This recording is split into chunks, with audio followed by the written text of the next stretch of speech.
Hey guys, so if you're watching this, you likely already saw the top 10 S.A.D characters, strong attack damage characters. If you're watching this and you haven't seen that video yet, pause it, go watch that, because I'm just gonna spoil it here, or yeah, pretty much spoil it. So, I know a lot of people usually when I make these top 10 videos have a lot of questions about why I didn't put so and so should have been on the list.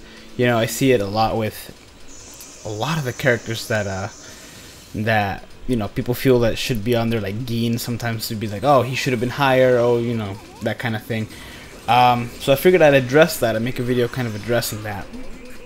And I'm gonna start with why I put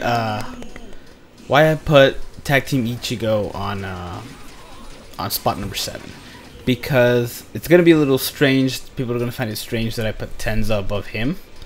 Certainly because Tenza has that strong attack recharge, and you know, Tag Team Ichigo does have that strong attack damage link. The reason I did it is because of his Vortex move. His Vortex move, while it is good and very, very, very useful, when it comes to strong attack damage, it's the one. It's, you know, wide and long duration, so it doesn't do that much damage to begin with. But it's a 24-second. It's a 24-second recharge.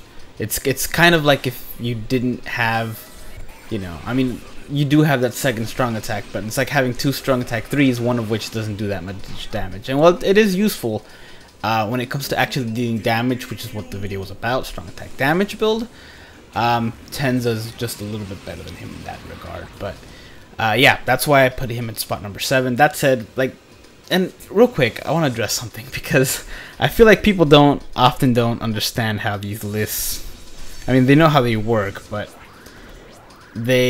people think that if someone's at spot number 10 or 9 or 8 or, you know, whatever, if they're not top 3, then they think, oh, this character, you know, is not good. That's not true. No, all these characters are amazing. They're amazing. It's just, you know, sometimes it's just a little bit beat out. Like, I think with my top 10 heart video, I think the last 4 or 5 were equally tied in for spot number 1. It's just, you know, it's just how top 10s work. You can't have ties. But yeah, the question I'm probably gonna get the most about this video, above every other question, is why isn't the new Ukiura in there?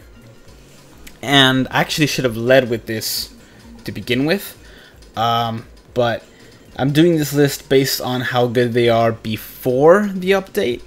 As you guys know, there's an update coming later this month, September, that will basically upgrade a bunch of characters, like a lot of characters. What it's essentially going to do, it's probably going to upgrade the mag.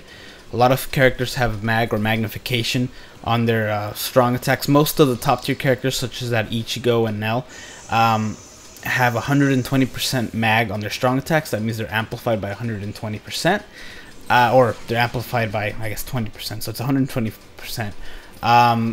But some characters, such as Gin, and this is a big reason why Gin doesn't usually make it as high as he should on the list, is they have 100% on their strong attacks, which means, you know, that 20% extra that some of the top tier characters have, you know, some of the other characters don't get it.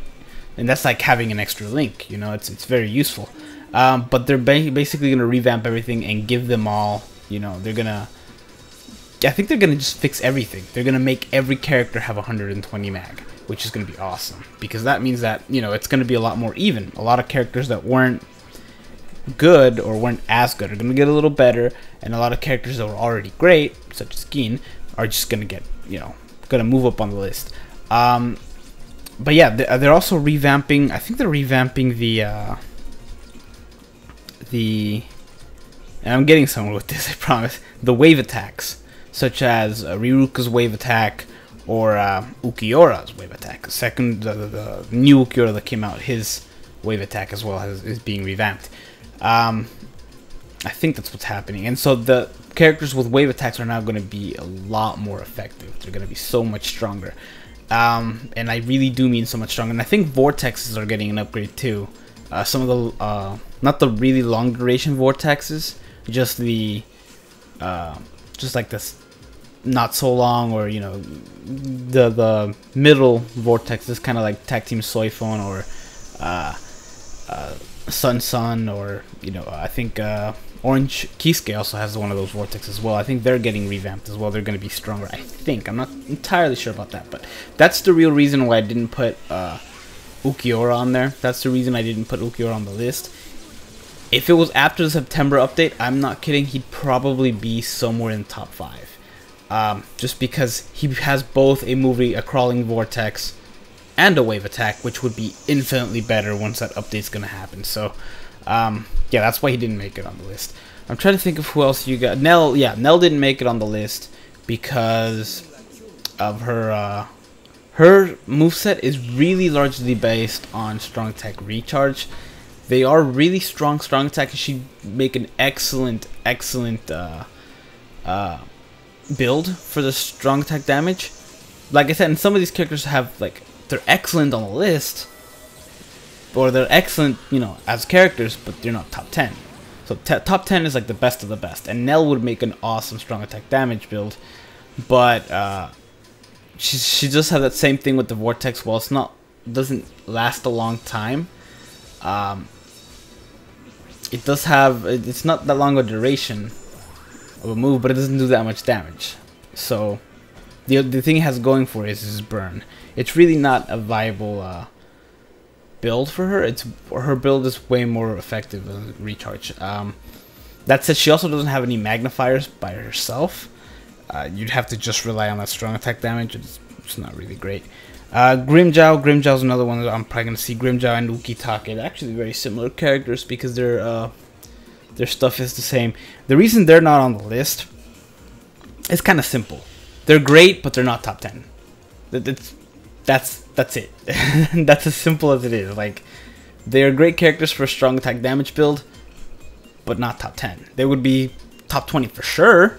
You know, even top 15 probably, but not top 10. It's just sometimes people are like, oh, why didn't this character make it? Why didn't this character make it? The answer's simple. They're great characters, great for that build, great for that attribute, great for whatever. They're just not top 10. It's just how it works.